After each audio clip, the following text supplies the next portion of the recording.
what Ja'Marr Chase was talking about at the very top of the program related to the thing that got everyone's attention. Joe Burrow at practice, rolling out to his right, trying to run, stopping, hopping, calf injury, carted off with a calf injury. Here's the play, Mark V. Slaughter.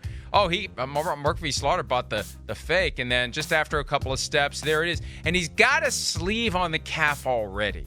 See, he already had something. And anybody that's ever had a calf strain knows, until it is entirely healed, it can grab on you at any time. And it grabbed right there, and he pulled up, and he just decided instead of hopping back to the locker room, he'll take a cart ride. He gave Ja'Marr Chase the nod. And when you see that lower leg, I mean, the big concern is he blew out his Achilles tendon because that's the one that ends it. That's it. It's done. So that's what everybody was bracing for after seeing that video and hearing he had been carted off. Is his Achilles tendon gone? And that's the kind of thing you don't need an MRI. All you need is somebody who knows what they're feeling for, because if the Achilles is torn, it's just not there. So that's the good news for the Bengals. It's just a matter of rest, recovery, etc. But, man, there was a little while there yesterday where the AFC North gets reshuffled pretty quickly if Joe Burrow isn't available to play in 2023. Oh, man, it's not just the AFC North. It's the entire conference. I mean, I don't know about you, Mike, but I'm still expecting the Bengals to be at the top of that conference. And if you don't have Joe Burrow there, who is MVP candidate, I think we can all probably assume that, then that really does change. It changes the outcome practically the entire season. And it's interesting, too, because just on Wednesday, he was talking about how, he says, knock on wood, this is my first training camp that is really one where I'll be able to fully participate, where everything is healthy. Hell, Alanis Morissette might call this ironic, right? But if you look at 2020 when he came in, it's the COVID year. Then you look at 2021, he's coming back from the ACL injury. Yeah, you can keep groaning if you want to. You look at, and then last year he had the appendectomy.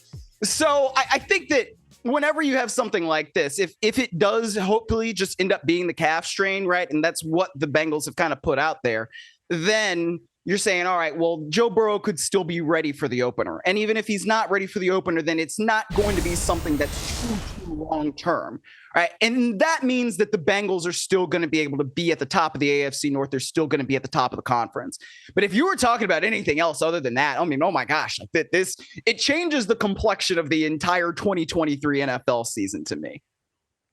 I appreciate that graphic very much, but there's an opportunity missed. We could have gone with the Latin campus interruptus. That really would have worked for this graphic. Now, I would like to do one thing before we hear from Bengals coach Zac Taylor on the Joe Burrow injury. Can we play the Trags video again? I want to give a little nugget to our friends in the UK and Ireland who are watching on Sky Sports Action, because as Joe Burrow is rolling to his right and as he pulls up, with the protracted hopping, it evokes memories of the Ministry of Silly Walks from Monty Python. And again, the folks in the UK and Ireland will appreciate that, as will some stateside, because Monty Python was big here as well.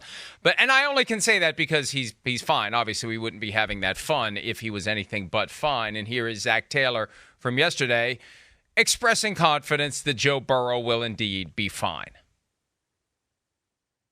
Was there any issue before coming into today for him to wear that? I mean, I think a lot of guys after the first day had some soreness, and that's it. But I know over the course of practice he felt good. I know this is so fresh, but he's been talking a lot about how much he was looking forward to a normal camp. What's your message going to be to him?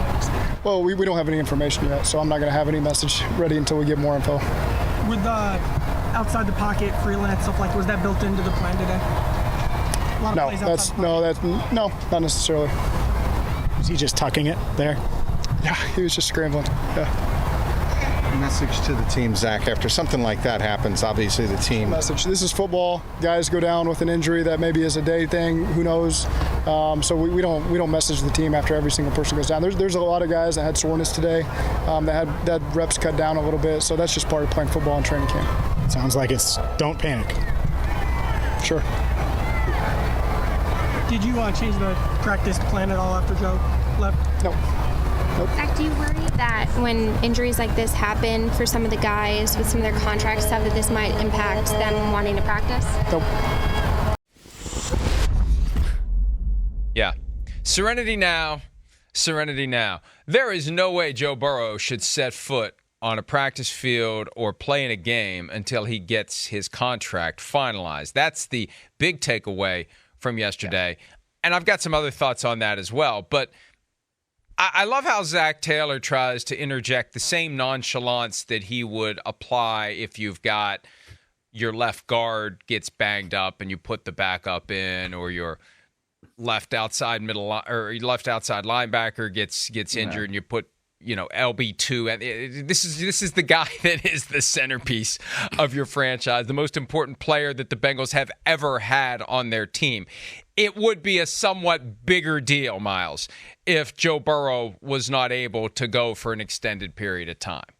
Yeah, no stuff, Sherlock, right? I mean, but the problem that Zac Taylor had at that moment is he doesn't really have any information. And so you're getting bombarded with questions. And it's not like I'm trying to criticize the Cincinnati press corps there. I mean, they're doing their jobs, because obviously if the quarterback goes down of a potential Super Bowl contender, that is the story, not just there, but in the entire NFL.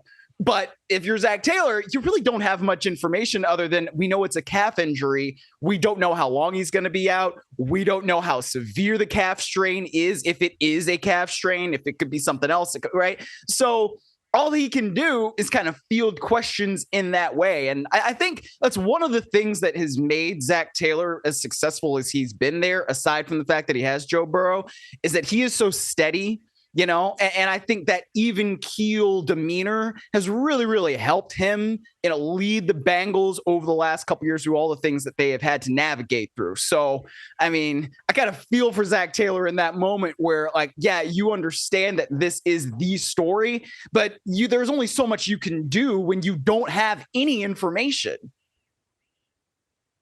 And he had that kind of forced posing for your school picture smile when it all started. Like, he knew what was coming, and he knew what he was going to say, and it was all football guy stuff. But at the end of the day, it worked out well. Now, I mentioned the sleeve on the leg, and look, when something like this happens, it sparks all sorts of speculation that makes its way into my phone. When you have the well-earned reputation for being a top 5 conspiracy theorist in the NFL, other people in the NFL who may be trying to get to the top 5 will send you text messages with different ideas, either to instigate you to repeat them on the air or just for their own curiosity. And there is a theory out there. There is a theory out there that, let me get another this hat. is just Burrow. This is just Burrow making damn sure. There's the Ministry of Silly Walks. That he's making damn sure he's not going to put himself in harm's way until he gets his contract. And I don't buy it, because I think Burrow wouldn't need to go through that ruse. I think he would just say, hey, guys, I'm not practicing. But you know what? Here's what wouldn't surprise me at all. He's got, and this is the sleeve on the leg that makes me think of this. He's got this something. He already maybe tweaked a little bit. And so he's decided, if it grabs at all, if it pulls at all, I'm just shutting it down. I'm just done. I'm stopping. I'm going to hop. I'm going to stop, and I'm done. If I feel anything in this leg, I got a sleeve on it. We'll see if the sleeve works. The slightest amount of grab, and I'm done. Which means it's not fake. It's not embellished. It's just, I'm not messing around with this thing, because I got bigger fish to fry as relates to the contract that I'm due to earn. That, to me, is not conspiracy theory. That's reality. And the sleeve fuels this idea that he was programmed yesterday. The slightest amount of discomfort, pain, grab, he's done. And it's smart. Good business decision to be done. You don't want to get yourself injured until you've got your long-term financial security. I would counter that by saying, is that not in the best interest of the team? I mean, Joe Burrow can say oh yeah, well, if it grabs, then don't do anything, then shut it down. But wouldn't you, if you're Zac Taylor and it is July 27th and the first game isn't for another 6-7 weeks, whenever the hell it is, if it really grabs on you, then shut it down, dude. Yes. So we don't have something that that, prevents you from being the guy that we need you to be when we need you to be that guy. I mean, like that's not just Joe Burrow's interest. That I think is also in the best interest of the Cincinnati Bengals at large. I mean, that's if you have that kind of injury, a little soft tissue thing that early in camp, you do that. You shut it down so that you're not making it worse than it has to be. But as a top 5 NFL conspiracy theorist, I must officially reject the idea that the whole thing was contrived for the purposes of allowing Burrow to not practice or play until he gets his contract. But that said, he should not practice or play until he gets his contract. And I thought this through a little bit yesterday as well, because let's say it had been a ruptured Achilles and he's done for the year. I still think there's a chance the Bengals would have signed him and paid him, because you piss the guy off. What he's going to do is, if you don't play this the right way, he says, okay, Bengals, here's how it's going to be. 5 years of my rookie contract. You can tag me once, you can tag me twice. Then it's see you later, Cincinnati. I'm gone. I tried. I wanted to be here. I wanted to stay here. You didn't support me when I got myself injured, trying to get myself ready to play for the 2023 season, and you had yet to give me my contract, and now you're not going to give me my contract until next year? Fine. Don't ever give it to me then. I'll see you later when I'm playing for one of your division rivals. Maybe in Pittsburgh, they'll pay me at some point down the road, or elsewhere that you have to deal with me once or twice a year. So I still think they would have taken care of him, but obviously it introduces an unwelcome dynamic if he's not playing at all this year, and then they're turning around and making him the highest paid player in the NFL when he's not going to play in 2023. Well, yeah, but I do think that I think you're right in that they probably would have paid him anyway. And certainly, at this point, he should not be back on the practice field until he has his new deal and he has signed it and that ink is dry. But I think what's interesting is he was asked kind of about that on Wednesday in his press conference. And one of the reporters asked him, why do you want to be out there to practice when, you could kind of have a hold in, right? And make sure that you get everything that you want in your deal before you step out there on the practice field. And what he said was, I feel like I need these reps, right? That goes back to where he has not been able to really participate fully in training camp yet in his entire career, right? So he just wanted to be able to be out there and be there with his team. And as the quarterback, be the one who sets the example and be the one who leads, right? So like I said, it's kind of a cruel twist of fate that as he was on the podium saying, knock on wood, this will be the year that I'll be okay for this entire thing, he's not.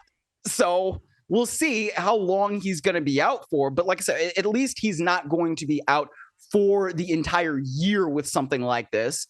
And it does present the Bengals and Burrow's representation an opportunity to up the urgency a little bit on whatever is going on with the contract, because Justin Herbert's thing is already done.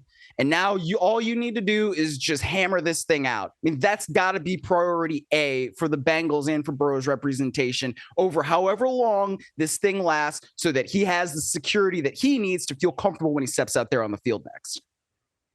I'm disappointed you buried the lead in your most recent comments. I really am disappointed. Well, you have proven very conclusively and persuasively that knock on wood doesn't work. Oh, we now know. We now know you're just wasting your time. Well, don't bother here's the thing. To knock on wood.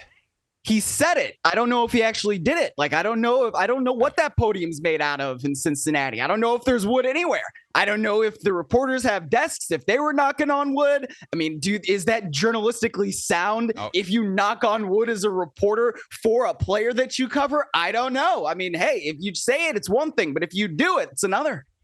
Hi, it's Mike Florio. Thanks for watching PFT on YouTube. Hit subscribe for the latest news and analysis from Pro Football Talk.